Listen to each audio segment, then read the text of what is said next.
আসসালামু আলাইকুম ওয়া রাহমাতুল্লাহি ওয়া বারাকাতুহু। আপনারা সবাই কেমন আছেন? আলহামদুলিল্লাহ, বেশ ভালো আছি। আপনারা গভীর রাত পর্যন্ত বয়ান শুনেছেন। সাধারণত বাংলাদেশের অন্যান্য অঞ্চলে এই সময় মাহফিল শেষ হয়ে যায়। আমরা বাংলাদেশের প্রায় অঞ্চলে এই সময়ে মাহফিল শেষ করে আমরা আখেরি মোনাজাত দেই। এর পেছনে কারণ হচ্ছে, জমিন উর্বর থাকা অবস্থায় যদি বীজ বপন না করা যায়, তাহলে যত দামি বীজ বপন করা হোক না কেন, জমিনে ফসল কাঙ্ক্ষিত মানের আশা করা যায় না। মানুষ সারাদিন পরিশ্রম করে, খেটে খাওয়া মানুষ, পরিশ্রমী মানুষ। স্বভাবতই রাতের সময় আল্লাহ পাক আমাদেরকে দিয়েছেন ঘুমানোর জন্য, ওয়াজআলনা নাওমাকুম সুবাতা। আর ওই সময়টাতে গভীর রাতে প্রোগ্রাম করলে বক্তা এবং শ্রোতা উভয়ের মধ্যে ব্যাপক প্রভাব পড়ে। অনেক সময় গুরুত্বপূর্ণ কথা গুরুত্বহীন হয়ে যায়। স্বাভাবিক শারীরিক ক্লান্তির কারণে একজন লোক যদি একটু উঠা বসা করে, উঠা বসা করাটাই স্বাভাবিক, কারণ একজন ব্যক্তি কতক্ষণ বসে থাকতে পারে। আর তখন ওই মুহূর্তে দেখা যাচ্ছে একটু উঠা বসা করলেন, এদিক সেদিকে তাকালেন, এটা বক্তার মাইন্ডে খুব আঘাত হানে। এ দ্বারা বক্তার মেজাজের মধ্যে বিক্ষিপ্ততা তৈরি হয়, কথা অগোছালো হয়ে যায়। এই যে আমি আপনাদের সামনে বয়ানে বসেছি, দেখেন সামনে বাচ্চারা ঘুমায় আছে। জাস্ট একটা উদাহরণ। এই বাচ্চাদেরকে উচিত ছিল যে এদেরকে আগেই সুন্দর মতো, এদের তো ওয়াজ শোনার এখন বয়স হয় না, ওয়াজ শোনার সময় এদের আসবে ইনশাল্লাহ। এদেরকে মাদ্রাসায় ঘুম পাড়িয়ে দিলে ভালো হবে। দায়িত্বশীল লোকেরা একটু উঠায় দেয়, উঠায় এদেরকে মাদ্রাসায় দিয়ে দেয়। এই পরিবেশে কথা বলা যাবে না যে কিছু মানুষ ঘুমাবে, কিছু মানুষ উঠবে, কিছু মানুষ বসবে। এটা তো ওয়াজের পরিবেশ হবে না। মেহেরবানি করে উঠায় দেয়, উঠায় দেয়। যারা ঘুমায় গেছে এদেরকে উঠায় দেয়। আর আপনাদের রিফ্রেশমেন্টের জন্য, অনেক সময় বসেছিলেন তো, একটু শরীরে এনার্জি ক্রিয়েট করার জন্য আপনারা 1 মিনিটের জন্য সবাই একটু দাঁড়ান। লিল্লাহি তাকবীর।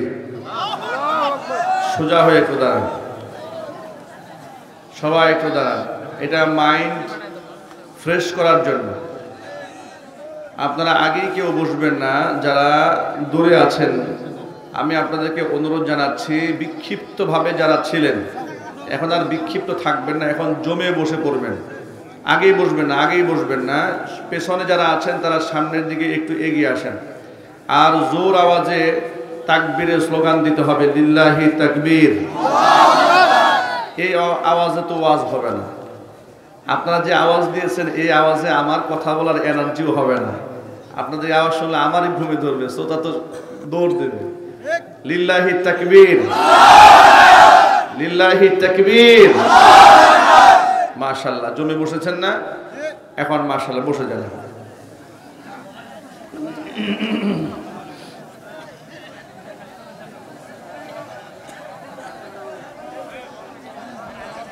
ময়মনসিংহ অঞ্চলের এটা একটা বড় ঐতিহ্য ছিল এক সময়, সারা রাত ওয়াজ হতো। এখনো অনেক অনেক জায়গায় হয়, সারা রাত বয়ান চলছে। বক্তাও থাকে মোটামুটি 10-12 জন।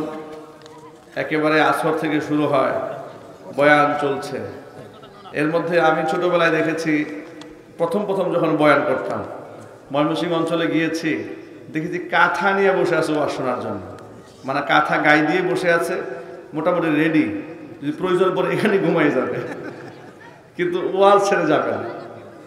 তবে এই কালচার আলহামদুলিল্লাহ অনেক চেঞ্জ হচ্ছে, পরিবর্তন মানুষের মধ্যে আসতেছে, মানুষ সচেতন হচ্ছে। এখন অল্প সময় কথা শুনে মানুষ বাড়ি যাচ্ছে। আমরা অন্তঃস্থল থেকে এই মাহফিল কর্তৃপক্ষের জন্য দোয়া করি, আপনাদের জন্য দোয়া করি, এলাকাবাসীর জন্য দোয়া করি যে আপনারা এত রাত পর্যন্ত সবর করে কষ্ট করে কোরআন শোনার জন্য বসে আছেন। আল্লাহ তাআলা আপনাদের সকলকে দিনের জন্য কবুল করেন। মাইকের অপারেটরকে বলছি যে এই যে মনিটরে একটু আওয়াজ দেন, মনিটরে, স্টেজ মনিটর, হ্যাঁ স্টেজ মনিটরে এটা সাউন্ড ডান পাশে বাম পাশে আমি যেন স্টেজ থেকে আওয়াজ পাই, স্টেজ আওয়াজ পাচ্ছি না। বাহিরে পর্যাপ্ত সাউন্ড আছে, ভিতরে আওয়াজ নেই। এখন যারা বসে আছেন পরিপূর্ণ বয়ান শোনার জন্য এনার্জি আছে? জোরে বলতে হবে, আছে? মাশাআল্লাহ, আলহামদুলিল্লাহ। আলহামদুলিল্লাহি নাহমাদুহু ওয়া নাস্তাঈনুহু ওয়া নাস্তাগফিরুহু ওয়া নাউযু বিল্লাহি মিন শুরুরি আনফুসিনা ওয়া মিন সাইয়্যাতি আ'মালিনা।